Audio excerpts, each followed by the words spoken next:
오늘은 우리 이사야서 37장 오늘 본문의 말씀으로 소망을 붙들고 주를 위해 간구하다라는 제목으로 말씀의 은혜를 나누고자 합니다.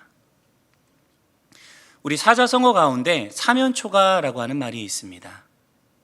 이 말을 글자 그대로 풀어보면 사방에서 들려오는 초나라의 노랫소리라는 뜻인데, 이 말은 사방이 적들로 인하여서 완전히 막혀있는 절체절명의 위기를 맞은 상황을 의미합니다. 중국 진나라 말기에 초나라의 항우와 한나라의 유방이 마지막 패권을 앞두고 맞서 싸우고 있었습니다. 한나라 유방이 이 초나라의 군대의 사기를 꺾어 넣기 위해서 한 가지 계략을 펼칩니다. 한나라 군사들에게 초나라의 노래를 가르쳐 한밤중에 사방에서 부르게 하는 것이었죠. 그렇지 않아도 오랜 전투로 인하여서 지치고 고향과 가족 생각이 막 나는데, 한밤중에 들려오는 이 초나라의 노랫소리, 고향의 노랫소리에 우리 초나라 군대의 싸울 의욕이 점점점 상실되어져 가고 그들의 마음은 무너져 가기 시작했습니다. 또한 사방에서 들리는 이 초나라 노랫소리에 이토록 많은 초나라 군사들이 적진의 포로로 잡혔는가 착각을 하며 항우와 그의 군사들이 낙담을 하게 되죠.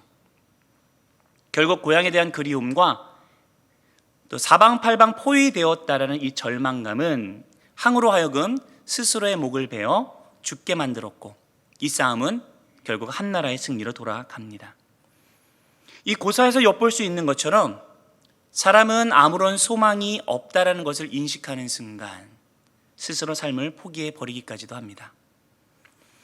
오늘날의 세상은 우리에게 소망을 주기보다 소망 없음을 실감하도록 만듭니다.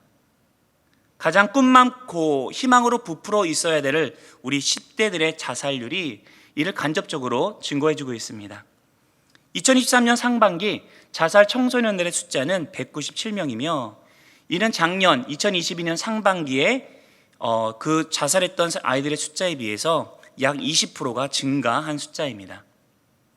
청소년들의 자살률은 매년 증가하고 있고, 작년 한국에서 자살한 이들의 숫자는 총 12,906명입니다. 매년마다 13,000명이 넘는 사람들이 그렇게 스스로의 목숨을 끊고 있습니다. 이들이 극단적 선택을 하는 이유는 그들이 세상의 소리에 마음을 빼앗겨 소망을 잃어버리기 때문입니다. 우리 좀 너무 심각한데 우리 옆에 있는 성도들에게 좀 격려 좀 할까요? 죽지 마. 죽긴 해주고 나도 사는데. 우리는 소망을 상실케 하는 시대에 이 세상의 위협 앞에서 어떻게 반응하며 살아야 할까요? 오늘 본문을 통하여서 그에 대한 해답을 얻기를 바랍니다. 먼저 본문의 배경을 살펴보도록 하겠습니다. 히스기야 왕 14년에 아수르의 왕 사네립이 유다를 침공하였고, 유다의 수많은 견고한 성들이 점령당한 사건이 벌어집니다. 이는 히스기야가 왕이 되면서 그의 아버지 아하스 왕 때부터 취해오던 친아수르 정책의 방향을 틀어버렸기 때문입니다. 사네립의 비문에 의하면 당시 라기스를 포함한 46개 유다 성읍이 점령당했다고 합니다. 여기서 말하는 라기스는 예루살렘에 이어서 유다에서 가장 커다란 두 번째 성읍으로 꼽히는 성읍이었습니다. 당시 유다가 당면한 위기가 얼마나 컸는지를 우리는 알 수 있습니다. 이에 히스기야는 전적으로 아수르 왕에게 항복을 하고 그가 요청하는 대로 큰 액수의 조공을 바치기를 하고 이 위기를 넘깁니다.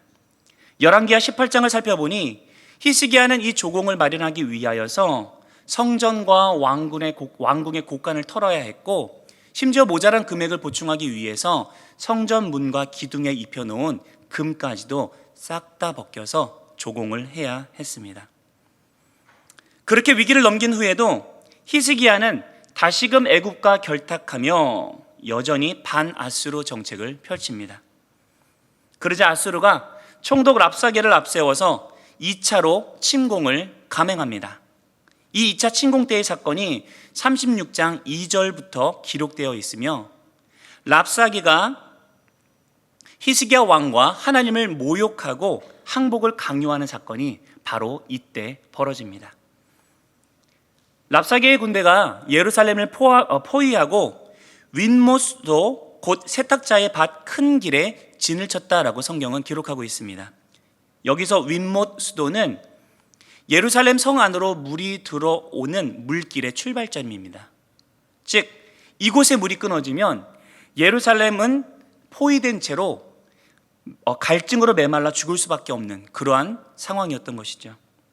여기서 항복하면 유다의 명맥은 북왕국 이스라엘처럼 자치를 찾아볼 수 없게끔 끊기게 될 것이었습니다.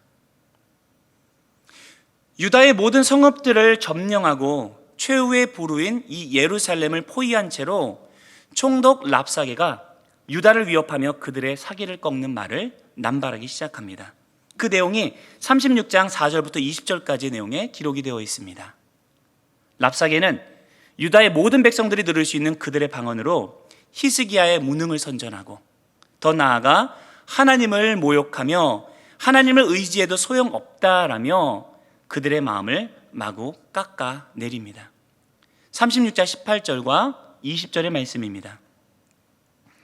혹시 히스기야가 너희에게 이르기를 여호와께서 우리를 건지시리라 할지라도 속지 말라. 열국의 신들 중에 자기의 땅을 아스로 왕의 손에서 건진 자가 있느냐. 20절입니다. 이 열방의 신들 중에 어떤 신이 자기의 나라를 내 손에서 건져냈기에 여호와가 능히 예루살렘을 내 손에서 건지겠느냐 하셨느니라 하니라. 오늘날에도 믿는 자들을 향한 이 랍사게의 위협의 소리는 계속되고 있습니다. 우리를 압박하며 하나님을 믿는 믿음에서 멀어질 것을 요구합니다. 아수르가 점령한 온 세상을 증거로 들이밀며 위협하듯 오늘날에도 세상의 흐름과 압도적인 위협들을 과시하며 그 앞에서 하나님은 무용하며 그분께는 소망이 없음을 선전하고 있습니다. 그리고 그들의 위협은 실제적으로 우리의 현실의 삶 속에서 피부에 와 닿습니다. 그렇다면 우리는 이 거센 소리 앞에서 어떻게 반응할 수 있겠습니까? 첫 번째입니다.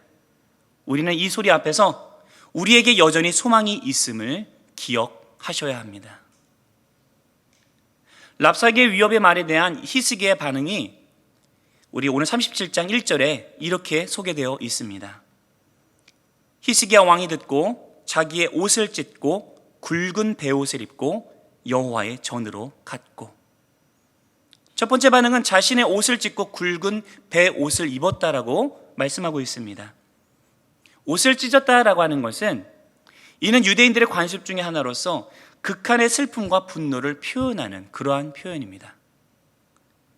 굵은 베옷을 입었다고 하는데 이 굵은 베옷은 유대인들이 초상이 날 경우에 보통 삼배로 만든 자루를 몸에 걸쳐서 몸을 고통스럽게 만드는데 그런 관습이 있었는데 이는 이를 걸친 자가 극한의 슬픔에 빠져 있음을 나타내고 표현하는 그런 행위였습니다. 마치 죽은 자에게는 아무런 소망이 없는 것처럼 현재 히스기야 자신들에게는 아무런 소망이 없노라고 지금 몸으로 표현하고 있는 것이죠. 절망의 상황에 내몰리고 이를 인식하게 되었을 때에 사람은 보통 어떻게 반응을 할까요? 다양한 반응이 있겠지만 제가 한 가지 예를 소개해 드리고자 합니다. 2020년 6월 달 광주에서 일어난 사건입니다. 60세 어머니와 25세의 아들이 한 차에서 죽어 있는 것을 발견하였습니다. 알고 보니 아들이 발달 장애인이었는데 코로나로 인하여서 주간보호센터를 통한 모두 복지시설이 닫히면서 가정에서 이 아이를 돌봐야 되는 상황이 됐던 것으로 보입니다. 어머니가 혼자서 아이들을 돌보다 힘에 부쳐서 이 아이들을 결국 정신병원에 입원을 시킵니다. 그리고 찾아간 첫 번째 면회 자리에서 아들의 몸무게가 10kg 이상이 빠져 있는 것을 발견하고는 너무 가슴이 아파서 차마 그 아들을 그곳에 두지 못하고 다시 집으로 들였습니다. 그렇게 그 아들과 씨름하면서 코로나의 기간을 버티었지만 어머니에게는 더 이상 그걸 감당할 수 있는 힘과 능력이 없었던 것으로 보입니다. 그러자 어쩔 수 없이 마지막 선택으로 그 아들과 더불어서 차 안에서 동반 자살을 선택하였습니다. 이와 같은 사건이 같은 해 제주도에서도 똑같이 있었습니다. 소망이 없으니 차라리 죽음을 택해버린 것이죠. 평상시에는 우리는 죽음을 두려워합니다. 하지만 현실의 벽에 막혀서 절망의 순간이 찾아오면 차라리 죽음이 편하다는 생각이 드나 봅니다. 소망을 잃어버리면 사람이 택할 수 있는 최선의 선택은 짧고 빠른 죽음일 수밖에 없습니다. 이 어머니에게는 마지막 순간 의지할 수 있는 어떠한 소망도 없었기에 결국 아들과 함께 편안한 죽음을 택할 수밖에 없었습니다. 소망이 없으면 사람의 결말은 이렇습니다. 그런데 같은 절망의 상황 속에서도 히스기야의 반응은 달랐습니다. 그는 절망하여 적군에게 항복하거나 자포자기하고 자살을 시도하지 않았습니다. 그는 자신에게 여전히 남아있는 마지막 소망을 떠올리며 여호와의 전으로 나아갔다라고 기록하고 있습니다. 즉 옷을 찢고 굵은 베옷을 입은 이 소망 없음의 표현은 오히려 하나님 앞에서 자신을 낮추고 전적으로 하나님을 의지할 수밖에 없는 스스로의 상태를 나타내는 표현이 된 것이죠. 히스기야는 비통한 마음을 가지고 가장 먼저 하나님을 의지하며 그분께 기도하고자 여호와의 전으로 나아갔습니다. 비록 몸은 소망 없음을 표현하고 있었지만 여호와의 전으로 나아가 기도하는 그의 자세는 오히려 소망이 하나님께 있음을 강하게 나타내고 있는 것입니다. 마지막 순간에 내가 의지할 수 있는 소망이 있고 없고는 매우 중요합니다. 왜냐하면 삶과 죽음이 여기에서 갈리기 때문입니다. 사면에서 들려오는 초나라의 노랫소리에 절망한 항우가 스스로 목을 벤 것은 자신의 한계를 보며 소망이 없음을 깨달았기 때문이고, 장애인을 둔 엄마가 자선을 택한 것은 그가 마지막으로 의지할 수 있는 피난처가 없었기 때문인 반면, 히스기야가 절망하지 않을 수 있었던 것은 그가 참된 소망이신 하나님을 떠올릴 수 있었기 때문입니다. 그리고 그 하나님은 우리가 상상 속에서 만들어내는 헛개비 소망이 아니라 실제의 능력으로 우리의 삶에 임하시는 살아있는 참 소망이 되시는 줄 믿습니다. 히스기야가 극한의 위기 속에서 하나님을 의지하며 기도하였을 때 하나님께서는 이사야를 통해 이렇게 응답하셨습니다. 6절과 7절입니다. 이사야가 그들에게 이르되 너희는 너희 주에게 이렇게 말하라. 여호와께서 이같이 말씀하시되 너희가 들은 바 아수르 왕의 종들이 나를 능욕한 말로 말미암아 두려워하지 말라. 보라, 내가 영을 그의 속에 두리니 그가 소문을 듣고 그의 고국으로 돌아갈 것이며 또 내가 그를 그의 고국에서 칼에 죽게 하리라 하셨느니라 하니라.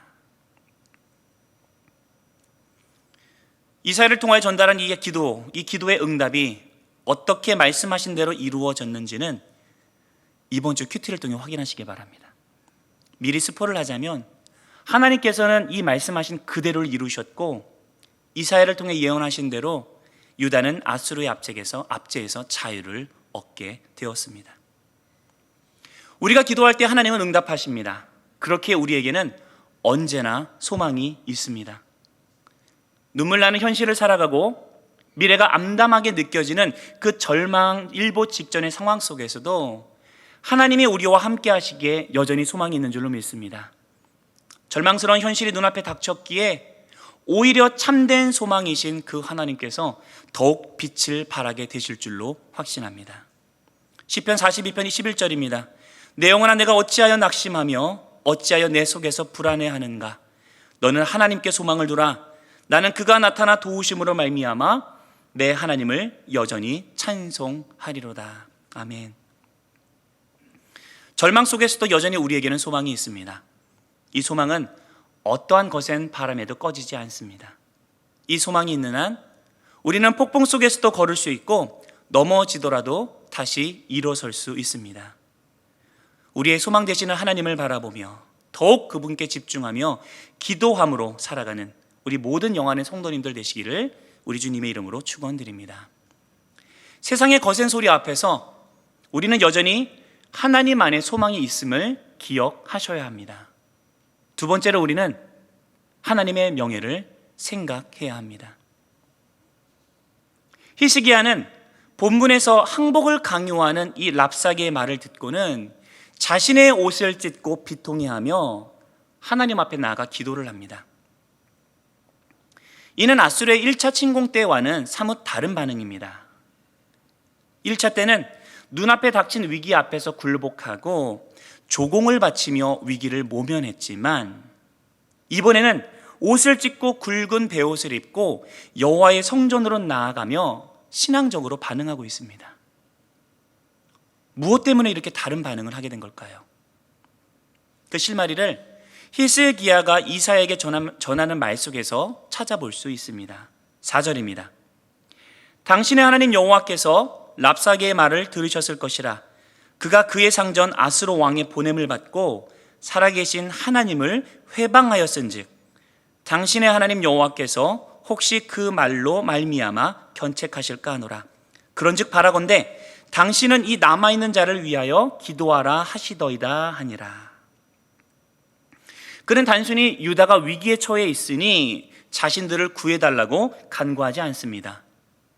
오히려 그는 랍사게가 하나님을 회방하였다는 사실에 초점을 맞추고 있습니다. 그 사실에 더욱더 관심을 보이고 있습니다. 그래서 더 이상 하나님의 명예가 실추되지 않도록 남유다를 위해서 기도해달라고 이사야에게 요청하고 있습니다. 여기서 회방하다라는 단어, 이 하라프라는 단어는 옷을 벗어서 몸을 노출하다라는 뜻입니다. 즉 상대의 인격을 깡그리 뭉개고 공공 앞에서 수치스럽게 하는 것을 의미하는 단어입니다. 히스기야는 랍사게가 하나님을 모욕하고 그분의 명예를 깎아내렸다는 사실에 관심을 가지며 이 사실 때문에 그는 비통해합니다. 왜냐하면 상황이 이렇게 된 데에는 히스기야 그 자신의 목이 컸기 때문입니다. 이 모든 위기는 히스기야가 그리고 남왕국 유다가 하나님이 아닌 세상의 강대국을 의지하고 세상의 지혜를 따라 외교적인 방책으로 자신들의 안전을 강구하려 했기 때문에 벌어진 일이었기 때문입니다. 히스기야는 아마도 랍사게가 하나님을 모독하는 이 소리를 들으며 자신이 하나님의 명예를 땅에 떨어뜨렸다는 사실을 뒤늦게 깨닫고는 이를 비통해하며 스스로를 자책했던 것으로 보입니다. 그가 차마 하나님을 자신의 하나님, 나의 하나님으로 부르지 못하고 당신의 하나님, 곧 이사야의 하나님이라고 호칭하는 이유가 바로 여기에 있습니다. 이 호칭은 히스기야가 하나님에 대한 믿음과 이해가 부족했기 때문에 나온 호칭이 아닙니다. 오히려 자신 때문에 하나님의 명예가 땅에 떨어졌음을 깨닫고 스스로가 부끄럽고 너무나 면목이 없어서 나온 호칭입니다. 히스기야 자신과는 대조적으로 언제나 이사야는 하나님 앞에 올바르게 행동하며 주와 동행하였던 선지자였기에 그러한 이사야가 하나님께 기도하고 도움을 얻어 난관을 극복하는 것이 더 마땅한 일이라고 생각했던 것으로 보입니다. 그래서 그는 하나님을 이사야 당신의 하나님이라고 호칭하며 이사야에게 당신의 하나님께 기도해 달라라고 요청했던 것이죠. 우리는 얼마나 하나님의 이름을 소중히 여기며 그분의 명예에 관심이 있으십니까? 당면한 위기와 어려움 앞에서 당장의 해결을 위해 열심히 기도하는 경우는 참 많지만 하나님의 명예를 생각하며 비통해하며 기도하는 경우는 그리 많지 않은 것 같습니다. 가정의 위기 앞에서 마음의 위로와 어려움을 잘 넘기도록 간구하는 기도는 하지만 건강한 크리스찬 가정으로서 본이 되지 못하고 주의 영광을 나타내지 못했다는 사실에 가슴 아파하며 이를 위해 간구하는 이들은 적습니다. 자녀에게 닥친 당장의 어려움 때문에 가슴 아파하며 간구하는 기도는 하지만 자녀의 믿음과 인격의 부족함으로 하나님의 영광을 드러내지 못하는 삶을 살아간다는 사실에 비통해하며 기도하는 부모들이 과연 얼마나 될까요? 히스기야는 당면한 멸망의 위기보다 하나님의 명예에 더 관심을 가졌기에 하나님께 기도하였습니다.